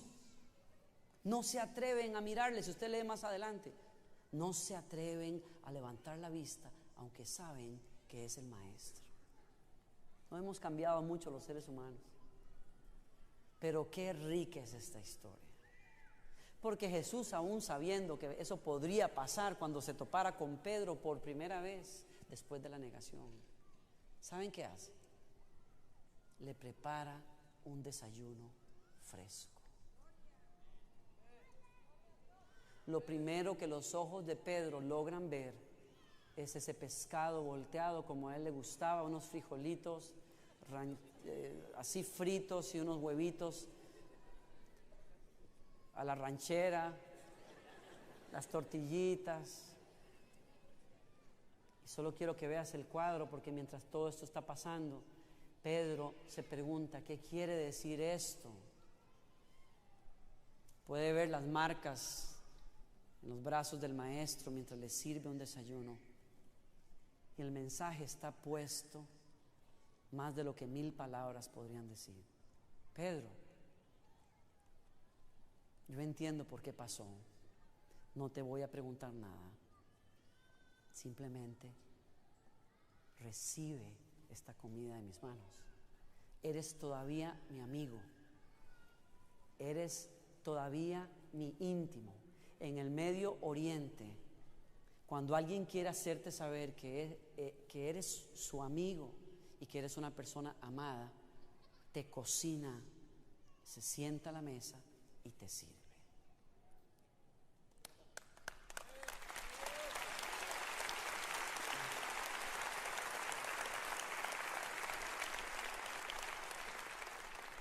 Hay un mensaje para usted esta tarde. Si usted ha perdido esa devoción, Jesús te está llamando a la mesa de su comunión otra vez, porque no hay otro lugar en donde el corazón se encienda por devoción por Dios, sino esa mesa sencilla, rayada, ese desayunador que está atrás de la cocina de tu casa, en donde puedes sentarte otra vez y decirle: Jesús, siéntate conmigo, háblame otra vez, déjame mirarte a los ojos y déjame saber que soy tuyo y que tú eres mi Dios, y enciende mi corazón con devoción otra vez. Que el 2007 sea un año en que tú le ofrezcas a Jesús ese espacio en la mesa otra vez. No dejes que ningún activismo ni trabajo te robe de ese momento diario en que te sientas y lo escuchas y comes con Él y oras y hablas con Él. Inclina tu rostro, por favor.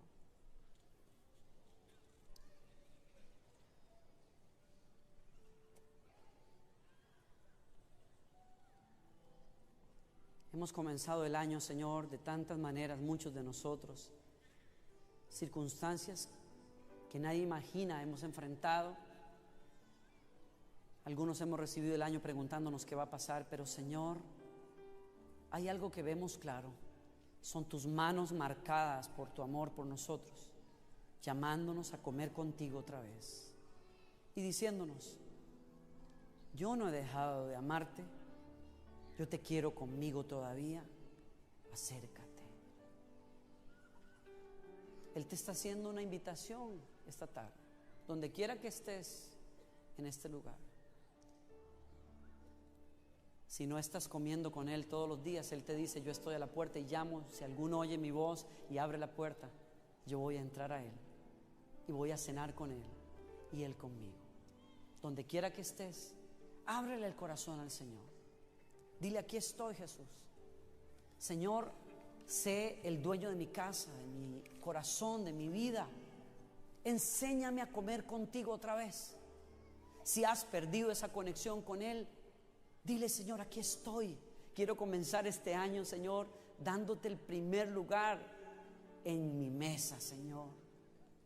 Si tú eres alguien que nunca le ha abierto su corazón a Jesucristo, este es el momento de escuchar su voz y decirle: heme aquí, Señor. Te abro mi vida, Señor. Te abro mi corazón. Señor, sé que lo que haya pasado atrás no te detiene a ti, Señor. Y te digo: aquí estoy, Jesucristo. Me entrego en cuerpo, de alma y espíritu a ti, Señor. Te pido perdón, Señor, por mis pecados. Y te abro mi alma para que la enciendas con el fuego de tu amor, como solo tú lo puedes hacer, Jesús. Límpiame, hazme nuevo, renuévame en ti, Señor. Soy tuyo, Señor, y acepto tu voz y tu llamado. Te digo: aquí estoy, Señor. Te entrego mi vida, mi corazón y todo mi ser. Gracias, Señor. Esta semana leí una noticia que me llamó mucho la atención, porque tiene que ver con un artista que todos conocemos y una persona que se convirtió al cristianismo siendo una de las figuras más influyentes del mundo hace unos años. Y al convertirse al cristianismo hizo mucha bulla, por cierto, al respecto. Había experimentado un cambio muy grande en su vida y lo anunció a todo el mundo, y no solamente hizo eso, sino que también se atrevió a grabar un disco de música gospel y giró por todos los Estados Unidos con mucho éxito. Claro, es una persona que cualquier cosa que haga, pues los jóvenes iban a interesarse. Y la verdad que durante el tiempo en que él abrazó esa fe, pues fue muy fuerte y muy categórico al predicarla, ¿no? Y al anunciarle a los demás. ¿Qué pasa? Que recientemente en estos días leí este artículo por este periodista que anuncia que él vivió una desilusión en su fe, porque al orar por su matrimonio, que comenzó a resquebrajarse, llegó al punto del divorcio. Y él dice, pues mi oración no fue contestada, y perdió su matrimonio. Entonces ahora está anunciando que va a abrir un estudio donde va a grabar pornografía y se va a dedicar al negocio de la pornografía. Y claro, uno se queda profundamente sacudido por aquella noticia. Y me doy cuenta que hay una relación muy grande, y por eso estoy hablando de él, porque hay una relación muy importante entre la fe y el dolor, entre la fe y el sufrimiento. Cuando hay fe, pero interpretamos la fe como una garantía para vivir una vida de cuento, una historia de hadas y de cuento. Cuando nosotros pensamos que la fe es una garantía para vivir un cuento de hadas, quiero decir, nos preparamos para un desastre. Y me doy cuenta que la fe requiere entender algo. La fe no es una garantía de que no vivirás cosas difíciles, que no pasarás por momentos duros en la vida. La fe no es una garantía de que no pasarán esas cosas, pero la fe sí es una fuerza para vivir esos momentos de dolor de otra manera. La fe puede ser una fuerza para ayudarte a interpretar el dolor de dos maneras. Una es como un medio para llevarnos a una transformación personal en muchas ocasiones, y dos, una fuerza que nos puede ayudar a mirar al futuro con una gran esperanza, a entender que en esta vida no lo vamos a tener todo resuelto, pero tenemos una fe que no termina aquí en esta tierra. Es una fe que nos conduce a pensar en la esperanza que tenemos de ese Salvador que nos redimió de la muerte, del pecado, y que nos promete que vamos a vivir con Él eternamente. Y entonces, no saber manejar el dolor cuando lo estamos atravesando ofrece uno de los retos más grandes que hay en la vida de fe. Si nosotros no resolvemos el dolor, si nosotros no manejamos el sufrimiento ayudados por una fe viva en Dios, podemos sucumbir en el camino y no llegar a donde tenemos que llegar. Y entonces, la Biblia, el escritor de una carta que me gusta mucho, que es la carta a los Hebreos en el Nuevo Testamento, si no la has leído, te animo a que lo hagas. Es un poquito profunda, pero es maravillosa. Vas a encontrar joyas de vida en esa carta. Y ese escritor nos habla a nosotros los creyentes y nos dice que nosotros tenemos que correr o caminar la vida de fe como si fuera una carrera que requiere paciencia, porque no es una carrera fácil de correr. Y nos da el ejemplo y nos dice, si vas a correr esa carrera y no quieres sucumbir en el camino, necesitas aprender cómo correr esa carrera. Y entonces nos da un ejemplo, está en el capítulo 12 de la carta a los Hebreos, y voy a leer en un momento, pero antes de leer en ese capítulo, el escritor en el capítulo 11 nos habla de personas que son un ejemplo de carrera de fe. Se llama el capítulo de los héroes de la fe. ¿Cuántos han leído ese capítulo? Y se acuerdan ustedes que nos habla de muchas personas, luchas, retos grandes que tuvieron en el Antiguo Testamento. Y nos habla de cómo esas personas vivieron una vida precisamente que no fue que no tuvieron problemas, no fue que no tuvieron pérdidas, no fue que todo fue color de rosas. Fueron personas que a lo largo de su vida vivieron muchas cosas y vieron la mano de Dios. Sí, responder muchas oraciones, ayudarles a vencer muchas luchas, botaron muros en el nombre del Señor, caminaron sobre el mar, hicieron cosas y proezas increíbles, mataron gigantes, etcétera. Se libraron de la espada, muchas cosas, pero muchos de ellos vieron solo parte de esas promesas cumplidas, otros no. Y nos dice el escritor de Hebreos, todas esas personas no fueron personas que vivieron, que son héroes de la fe porque vieron todos sus sueños cumplidos. Son héroes de la fe porque a pesar de que no vieron todo cumplido, nunca perdieron su fe en la fidelidad de un Dios que tenía un plan para sus vidas. Y eso es diferente. Entonces, de hecho, el escritor de Hebreos nos dice una cosa un poquito más profunda, y si ustedes me ayudan y se quedan conmigo un minuto, les voy a explicar por qué quiero ir a ese punto. En Hebreos capítulo 11, el verso 39 dice, debido a su fe, todas esas personas gozaron de una buena reputación, ganaron un lugar maravilloso en el reino de Dios, aunque ninguno recibió todo. ¿Cuántos pueden decir conmigo?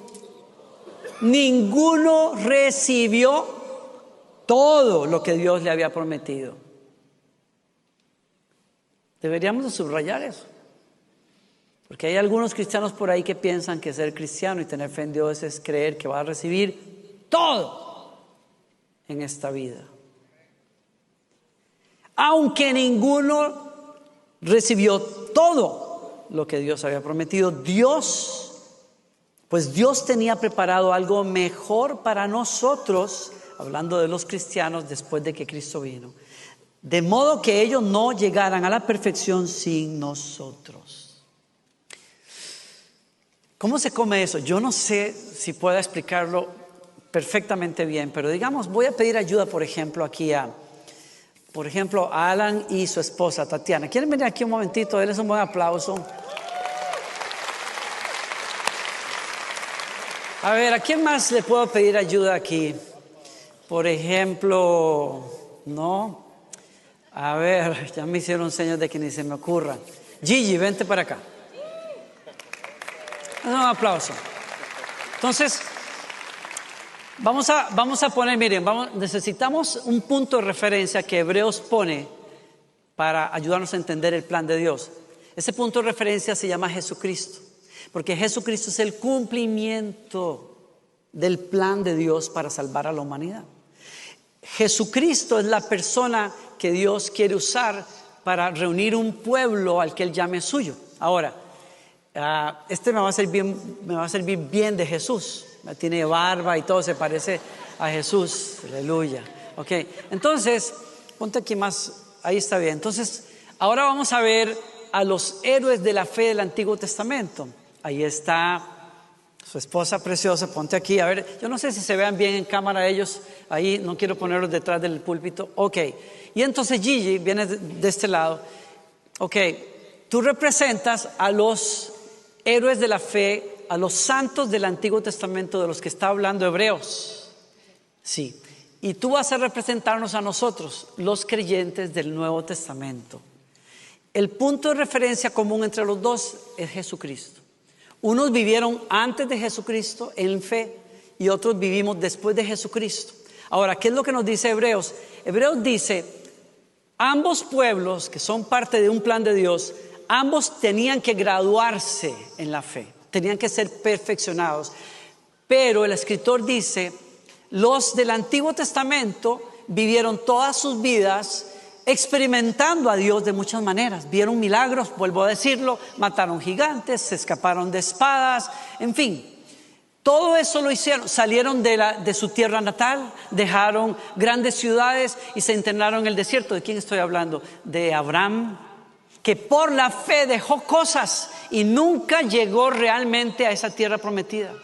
Porque dice el escritor que esperaba algo más en el futuro, que lo podía ver pero no lo entendía completamente. Vio a Dios darle un hijo, por ejemplo, ¿sí? Vio a Dios cuidarlo durante todo su peregrinaje, pero en el fondo, dice el escritor, él nunca vio perfectamente cumplidas las promesas de Dios, porque las promesas de Dios requerían la venida de una persona que todavía no había venido. Y estos santos del Antiguo Testamento que vieron milagros y señales, David que mata a un gigante, Sansón que recibe fuerzas nuevas, todos ellos vieron la fidelidad de Dios, pero no vieron completo todo lo que Él les había prometido. Porque dice el escritor, porque este grupo no podía graduarse, por decir una palabra, en la fe, aparte de este grupo.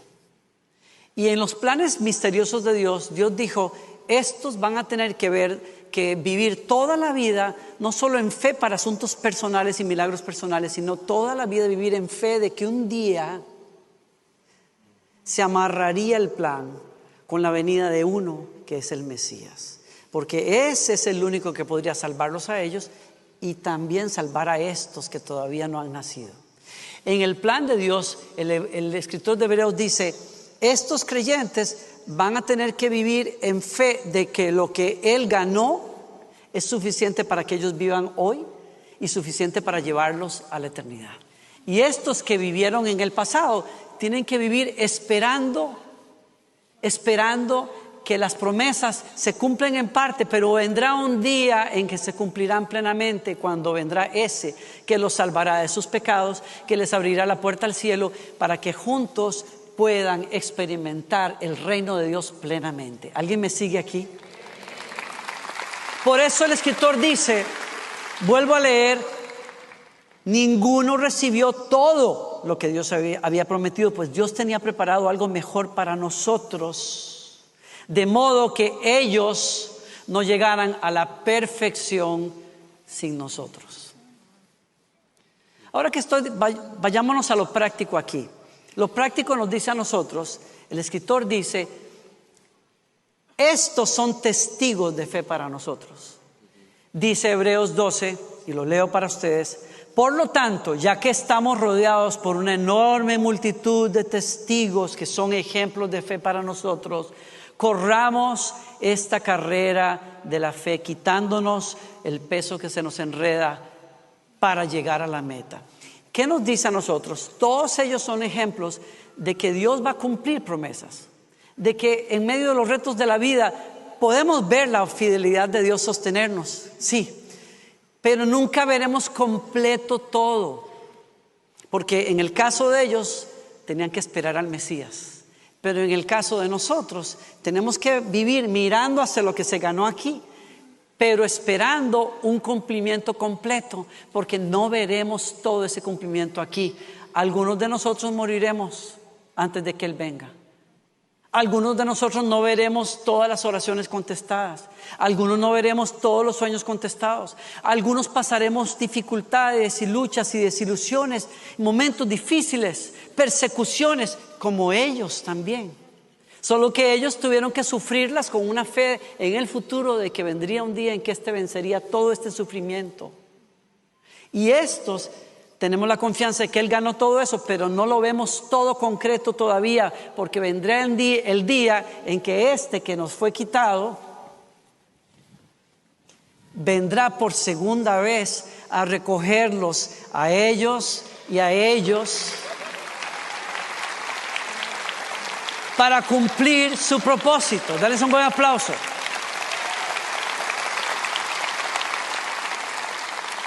Por eso el escritor dice, si tenemos testigos tremendos que nos hablan desde el cielo, es posible vivir la fe a pesar del sufrimiento. Pues preparémonos a correr con paciencia. ¿Alguien me sigue aquí? Porque la fe no es una carrera de velocidad. la fe es una carrera de resistencia. ¿Alguien me sigue? Su servidor aquí no es un gran deportista, ¿ok? Yo no fui nunca fan ni del fútbol. A veces hay amigos que me regalan camisetas de jugadores famosos. Tengo firmada por uno de los jugadores más famosos de Brasil y ahí la tengo en la lavandería. O sea, qué bonito, qué lindo. Y el otro día me metí en una conversación y comenzaron a hablar de este jugador y de las ligas mayores. Y yo no sé ni papa de deportes, pero lo único que yo hice de deporte en mi vida fue correr. Y corrí toda mi vida. Me gustó mucho correr hasta que hace unos años mis rodillas me traicionaron y ya no corro. Pero me gustó correr. Y lo que yo corrí fue carreras de resistencia. Nunca en una competencia, sino por placer. Corrí.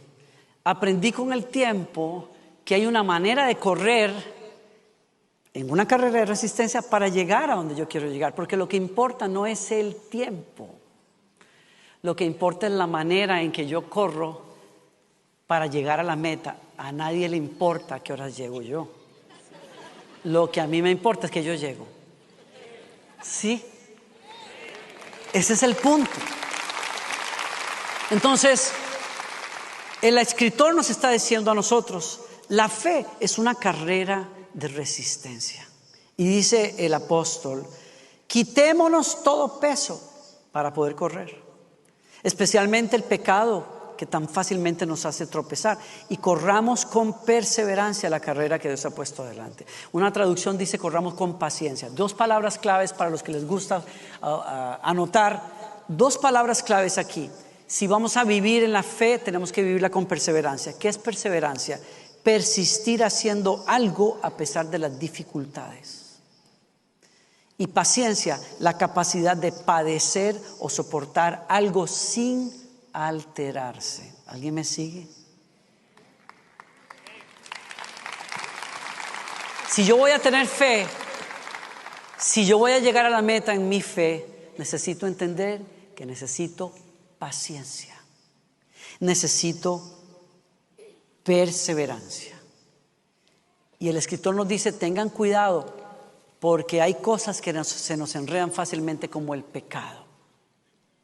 Hay algo, miren, hay algo que se nos puede enredar y nos puede hacernos tumbar en el camino de la fe, y es el mal manejo del sufrimiento. Porque aunque el sufrimiento no es pecado, o sea, es decir, es obvio, la gente sufre todos los días y sufrir no es pecado. Pero el procesar mal el sufrimiento nos puede llevar a alejarnos de la fe, al culpar a Dios por el sufrimiento que hay en el mundo y que hay en la vida. Y eso ha alejado a muchos de la fe. Y de eso nos advierte el apóstol. Cuidado con esos tropiezos en el camino. Cuidado con no manejar correctamente el sufrimiento. En otras palabras, si yo quiero vivir una vida de fe y llegar a mi meta, necesito procesar correctamente los momentos de sufrimiento. Gloriana me traía el testimonio de una mujer que predicaba en un evento donde ella estaba el fin de semana.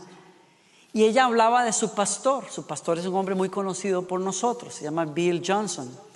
Y el pastor Bill perdió a su esposa después de más de 40 años de matrimonio, recientemente. Es uno de esos bombazos, de esos golpes que a nivel personal son muy duros de superar. Y es un golpe que se le da a una comunidad de fe como Bethel, es una comunidad de fe muy querida. Una de esas cosas que cuesta que una comunidad pueda superar, porque era una mujer muy amada por todos, ¿no? Y cuando él habla de ese sufrimiento que él está pasando en este momento, él dice algo que nos capturó la atención a Gloriana y a mí. Él dice que él ha aprendido a ofrecerle su dolor a Dios como un sacrificio de alabanza a Él. Y dice, me parece tremendo, él dice que él ha concluido que es algo que solo él puede hacer aquí en la tierra. Es decir, que sacrificar alabanza a Dios en medio de su dolor no va a poder hacerlo después cuando esté en la eternidad, porque solo en la tierra donde padecemos dolor es que Él podría decirle: Señor, en medio de mi dolor y a pesar de mi dolor, te bendigo y confío en tu fidelidad. Wow, Él dice: cuando yo esté en el cielo, yo no voy a necesitar sacrificios de alabanza, porque todo va a ser perfecto. Él prometió que no habrá lágrimas, no habrá dolor, no habrá llanto, pero aquí en la tierra que sí lo hay, yo decido procesar mi sufrimiento diciéndole: Señor, confío en ti, porque eres bueno y tu misericordia es para siempre, y te adoro en este momento de dolor, aunque no entiendo por qué paso por acá. Y yo digo a eso: wow, eso es un testimonio de fe, porque fe no es ausencia del dolor, fe es perseverancia en medio del dolor. ¿Sí?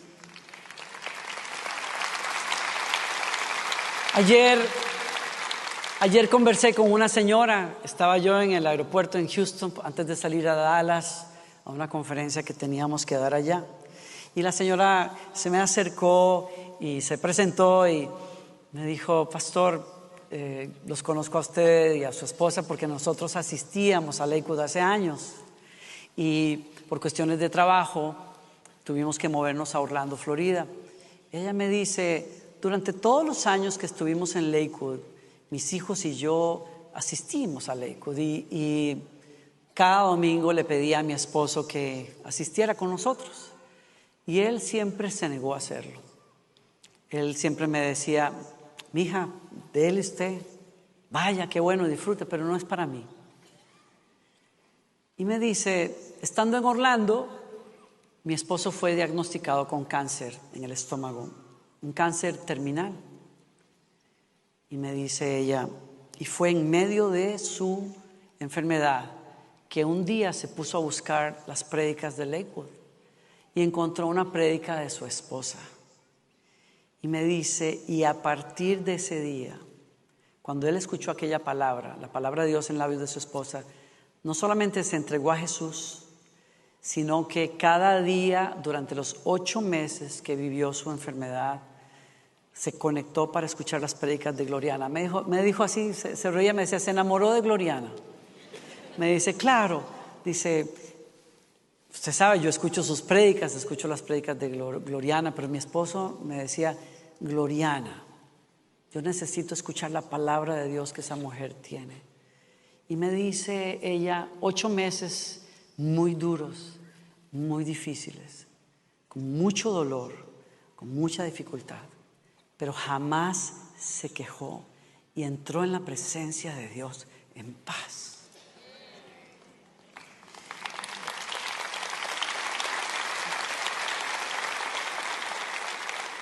Yo no entiendo por qué él tuvo que esperar a pasar por una enfermedad mortal. No entiendo por qué pasan estas cosas. Pero sí entiendo que su situación difícil lo acercó a Dios, y bendita la misericordia de Dios si en medio de su dolor encontró el camino hacia el Señor. Philip Yancey, que es un pastor muy conocido aquí en los Estados Unidos, cuando habla del dolor dice: nos resistimos al sufrimiento y al dolor, pero es a través de ellos que desarrollamos nuestros mejores rasgos de carácter. Una vida fácil hace muy poco bien al ser interior. Cito: podemos transformar el dolor a pesar del poco sentido que tiene en el momento.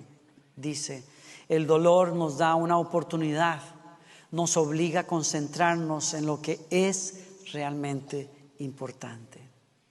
Y creo que el testimonio de esa mujer es el mejor ejemplo que puedo dar. Ese hombre, en los últimos meses de su vida, se enfocó en lo que era realmente importante para él. Así es que la invitación hoy es: corre con paciencia la carrera de la fe. Y si te cansas, toma el consejo del Señor. El Señor dice en su palabra, en los capítulos, versos 1 al 4, corramos con perseverancia la carrera que Dios nos ha puesto por delante. Esto lo hacemos al fijar la mirada en Jesús. Si tú estás corriendo una carrera de fe, estás sufriendo y estás perdiendo el ánimo, el apóstol dice: pon los ojos en Jesús, porque es el mejor ejemplo que te podemos dar. Él es el campeón que inicia y que perfecciona nuestra fe. Él es aquella persona que, debido al gozo que le esperaba, soportó la cruz sin importarle la vergüenza que ésta representaba. Ahora está sentado en el lugar de honor junto al trono de Dios. Piensen en toda la hostilidad que soportó por parte de los pecadores. Así no se cansarán ni se darán por vencidos. Pues después de todo, ustedes aún no han dado su vida en la lucha contra el pecado. ¿Estás cansado hoy? ¿Estás sufriendo hoy? Pero tienes fe. Pon tus ojos en Jesús, porque Él soportó hasta la muerte sin renegar contra Dios, y confió en que Él lo levantaría de la tumba. Y te digo una cosa: no todos nuestros capítulos quedarán resueltos acá, pero Él, que venció la muerte, nos promete: un día verás el plan de Dios completo. Entonces,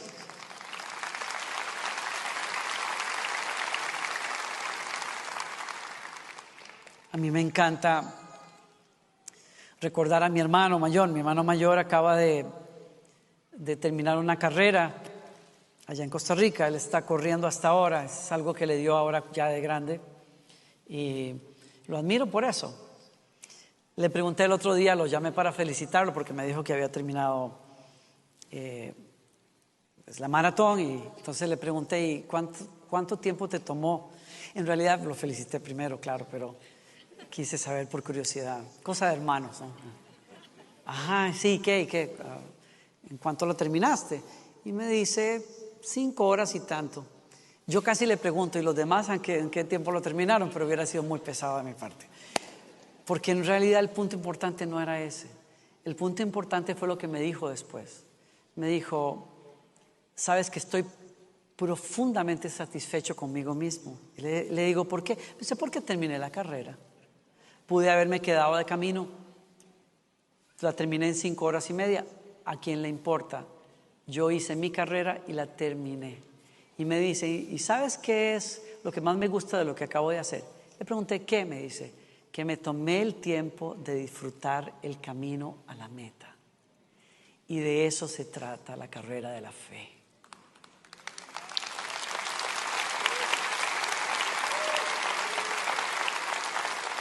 Disfruta el viaje, disfruta el camino. Vas a ver la fidelidad de Dios contestar muchas oraciones. La fidelidad de Dios te va a hacer botar muros que tú pensabas que eran impenetrables. Te va a hacer casi caminar sobre las aguas de muchas situaciones. Te va a sanar en muchos momentos. Te va a contestar oraciones profundas. Te va a cumplir sueños muy grandes. Pero para todo lo demás, para todos los capítulos que queden inconclusos, para todas las oraciones que no tengan respuesta, para todos esos momentos donde tengas que llorar y no sepas por qué, alza los ojos y mira a tu campeón que llegó a la meta y venció por ti. Encomiéndale ese sufrimiento al Señor y dile: Señor, tú sabes, un día enjugarás toda lágrima y no habrá más dolor, y estaremos contigo para siempre. Y habrás cumplido tu plan en mi vida también. Amén.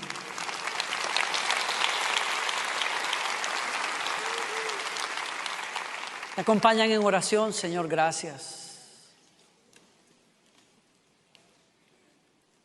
Tu palabra levanta, Señor. Tu palabra aviva. Tu palabra fortalece. Tu palabra nos afirma, Señor. Te pido algo, Señor, hoy, y es que me ayudes a mí y a todos nosotros a no quitar los ojos de Jesús, a mirarlo como nuestro campeón de fe, que lo soportó todo, pero llegó a cumplir su propósito y ahora nos bendice a todos nosotros con gracia y fuerza, luz, con el poder del Espíritu Santo. Ayúdame a no flaquear en mi fe. Ayúdame a no negar mi fe. Ayúdame, Señor, a sostenerme en ti. Tú eres mi fundamento. Tú eres mi fuerza, como lo cantamos hace un rato, Señor. Ayúdame a no distraerme con el pecado, a no negar mi fe, porque en el mundo hay sufrimiento y hay dolor. Ayúdame a recordar que tú lo venciste todo y me prometes un día verás mi obra completamente en ti. Señor, yo hoy reafirmo mi fe, pongo mi fe en ti, Señor, descanso en ti. Te pido gracia para caminar entre valles y noches de la vida con la luz de tu amor y la promesa de que vendrás otra vez, Señor, de que no todo está terminado aquí, Señor, que hay una corona de vida que nos espera, pero que hay una presencia que nunca nos va a dejar y que lo que comenzaste en mí lo vas a terminar. Bendigo a tu pueblo hoy, Señor, y oro que levantes a aquellos que están peleando hoy también. Yo quiero hacer una oración antes de que nos vayamos. Habrá algunos hoy que están tratando de correr, pero tienen moretones en las rodillas. Algunos tendrán lesiones en los tobillos. Dice el escritor de Hebreos, al final de ese capítulo, léanlo en casa, él dice, fortalezcan las rodillas que cayeron y las manos que decayeron, levántense y hagan caminos rectos para sus pies, para que lo cojo no se tuerza y se salga del camino. Yo no me alegro que esta persona niegue su fe hoy porque tuvo una desilusión. Yo creo que es uno de esos desguinces espirituales que no se curaron, pero tú tienes la oportunidad de hacer las paces con el sufrimiento a través de una fe en la fidelidad de Dios. Y si hay algunos aquí batallando en momentos de dolor, yo quiero orar por ustedes antes de que se vayan. Si eres una de esas personas, ponte de pie donde estés. Quiero apoyarte en este momento. Quiero ayudarte en oración en este momento. Algunos que están acá diciendo, yo estoy diciendo, Señor, no quiero, pero estoy peleando, Señor. Pónganse de pie. Yo sé que el Espíritu Santo nos va a ayudar, te va a ayudar. Sí.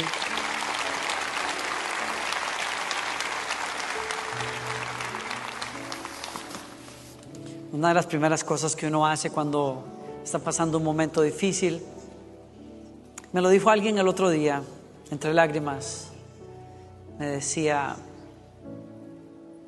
esto que estoy viviendo hoy, este problema que tengo, me pregunto si será que Dios me está castigando por batallar con las debilidades con las que estoy batallando. Muchos de nosotros decimos, ¿será que estoy pasando esto porque hice algo mal? O la tentación, que yo he pasado por eso, es decir, ¿qué no hice bien para ahora estar pasando por esto en mi familia, en mi casa? ¿Sí? Y yo te quiero pedir algo. No sucumbas bajo ese tipo de preguntas y mentiras, porque no hay respuestas fáciles para esas cosas. No las hay. No hay. Yo lo que quiero que sepas es que el Señor está contigo, que no te va a soltar, que te tiene de la mano derecha, dice la Biblia, y te dice, no temas, yo te ayudo. Cuando pases por las aguas no te negarán, cuando pases por el fuego la llama no arderá en ti, porque yo soy tu Dios que te da fuerzas, que te sostiene de la mano y te dice, no tengas miedo. ¿Sí? Habrá algunos amigos míos de esos que son gente de fe, que pueda fijarse en alguien que esté de pie y se acerque con respeto, le ponga la mano en el hombro, me ayude a orar por unos 5 minutos antes de irnos. Vamos a levantarles la fe hoy, ¿sí? Vamos a levantarles la fe. Vamos a levantarles la fe. Hay algunos que están aquí arriba en las graderías. Alguien acérquese. Tengo mucha gente de fe aquí, yo sé. Si ya ellos perdieron la timidez poniéndose de pie, usted que es de la casa, póngase de pie, corra, busque a alguno que Deje que Dios lo use hoy, ¿sí? Tal vez Dios te dio una palabra para esa persona. No sabes lo que está viviendo, pero Dios sí sabe, ¿sí? Ora por él. Ora por él como si fuera un hermano tuyo. Ora por él como si fueras tú. ¿Cómo te gustaría que orara alguien por ti si estuvieras pasando un momento difícil? ¿Sí? Pues haz eso y ora por esa persona así, ¿sí? Les levantamos las manos, les levantamos el corazón hoy, les levantamos. ¿Dónde están? Que el Espíritu de Dios te dé fuerzas nuevas, que el Espíritu Santo te fortalezca. Oro, Señor, que perdones errores, que perdones pecados, Señor, que si hoy estamos en un lugar de duda porque hayamos desobedecido, Señor, líbranos los pies de esas trampas que el pecado nos quiere ofrecer. Porque hoy te decimos en esta casa, queremos correr la carrera de la fe hasta el final. Queremos llegar a esa meta, queremos verte el rostro, Señor, un día.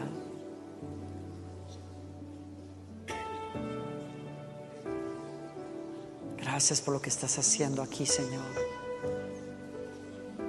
Gracias. Gracias, Señor.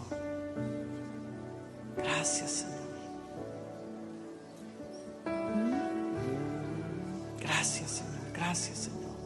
Gracias. Gracias. Gracias, Señor. Gracias, Señor. Gracias. Aviva tu pueblo, vivifica tu pueblo, Señor. Fortalece a tu pueblo, Señor. Que se levanten las rodillas caídas, las manos débiles se levanten hoy en el nombre de Jesucristo. Gracias, Señor. Gracias. Gracias, Señor.